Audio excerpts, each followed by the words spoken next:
Dans 3 heures, je serai au sommet d'une montagne. Dans 3 heures, mes pieds ne toucheront plus le sol. Et dans 3 heures, je partagerai le ciel avec les nuages et les oiseaux. Je serai au summum de ma liberté. Depuis ma maison d'enfance, je voyais cette montagne au loin et je rêvais de pouvoir voler jusqu'à elle. J'ai toujours aimé la montagne. Il y a une certaine sérénité qui s'en dégage, un calme puissant. Et puis quand on est au sommet, on est les maîtres du monde. On se sent en même temps puissant et en même temps complètement à la merci de la nature.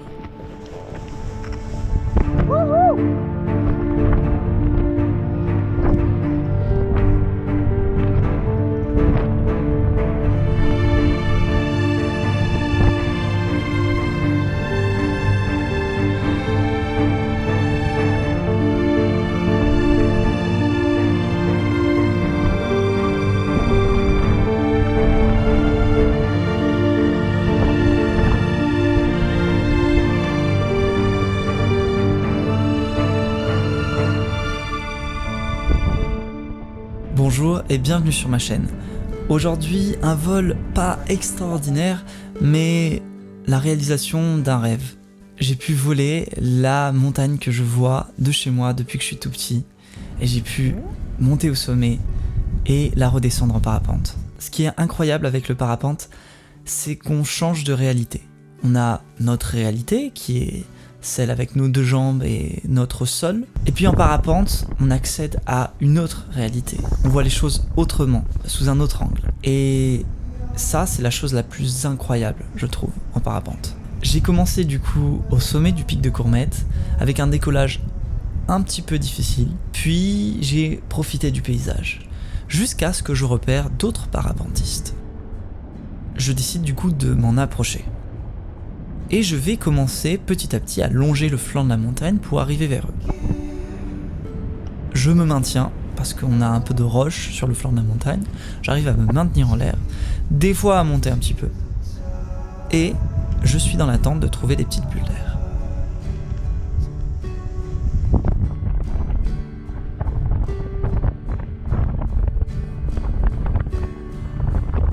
Alors j'essaye de prendre une bulle, j'essaye, mais ça ne mène à pas grand chose, alors je continue ma route pour m'approcher de plus en plus des autres parapentistes.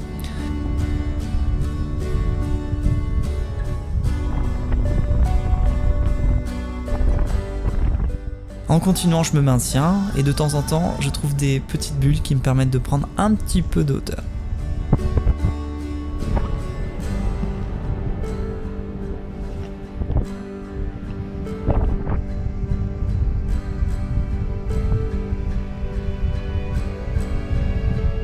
Soudain, je sens une bulle thermique. Vraiment, j'en ressens une, ça me porte vers le haut. Alors je commence à me tourner pour essayer d'enrouler la bulle thermique et rester le plus possible en son centre. Je n'ai pas de vario, donc je n'ai pas un petit ustensile qui me permet de dire si je monte ou si je descends. Je fonctionne à l'horizon. Je me concentre, je suis très concentré, je regarde l'horizon. Ça me permet de savoir si je monte ou si je descends. J'enroule et j'arrive à bien monter et c'est hyper agréable de pouvoir monter comme ça d'un coup. Enfin, c'est rien de spécial en soi pour un parapentiste expérimenté, même intermédiaire, mais ça reste incroyable.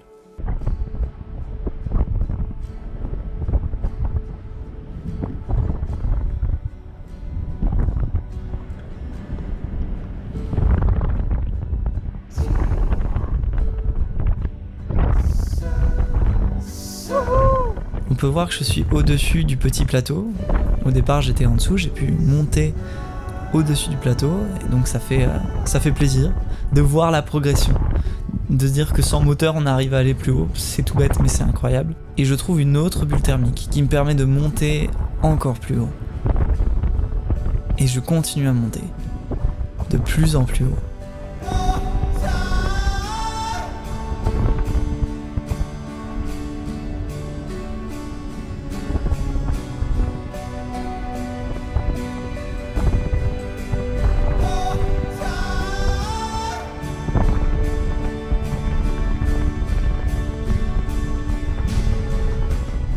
on se rend pas forcément compte de l'altitude qu'on prend, mais quand on regarde en bas, on se dit bah le plateau en fait est beaucoup plus bas qu'au départ. De plus en plus haut, je passe au-dessus des autres élèves de parapente, donc je suis assez content.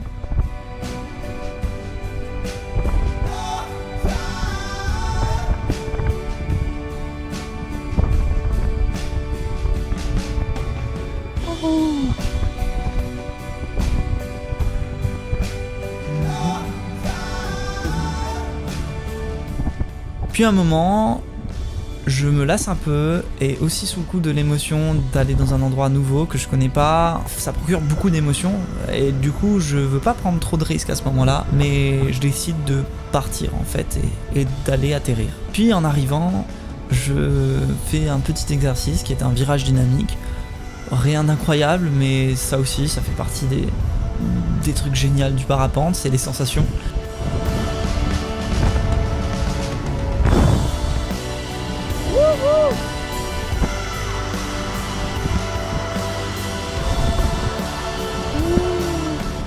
Je m'approche tout doucement de l'atterrissage. Et là, j'avoue que je commence à stresser. J'ai pas l'habitude d'atterrir avec plein de monde. Là, il n'y avait pas plein de monde, mais il y avait juste une aile qui était à peu près au même niveau que moi. Et ça me stressait assez d'arriver avec une autre aile de parapente. Et du coup, je la regarde, je suis très concentré et j'ai peur aussi de me prendre ce qu'on appelle une dégueulante, quelque chose qui va me faire descendre très vite et me prendre la maison. Moi, j'aurais voulu faire mes virages un peu plus en avant, sauf que par rapport à l'autre personne, ben, je pouvais pas. Donc j'ai dû la suivre en espérant qu'il savait ce qu'il faisait. Donc je le suivais, j'étais un petit peu anxieux à ce moment-là, je peux dire. C'est mon 38e vol dans cette vidéo. Puis au final, le terrain d'atterrissage est énorme, donc en fait il n'y a pas de quoi avoir peur.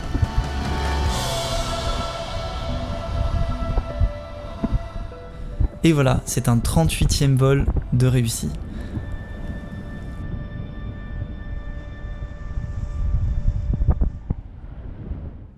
Dans cette vidéo, je voulais surtout vous partager mes émotions, voir un petit peu la beauté de cet endroit. Le pic des Courmettes, c'est incroyable, c'est une vue panoramique sur la Côte d'Azur, donc c'est vraiment fou. Et voilà, je voulais vous partager quelques émotions, ce que je ressens quand je vole, et j'espère que vous avez pu ressentir ça avec moi. Si ce genre de vidéo vous intéresse, n'hésitez pas à laisser un commentaire, mettre un petit pouce bleu ou vous abonner, ça peut m'aider moi à grandir dans la chaîne, et ça me motive de pouvoir vous faire des vidéos. Sur ce, merci d'avoir regardé jusqu'ici la vidéo, et à bientôt.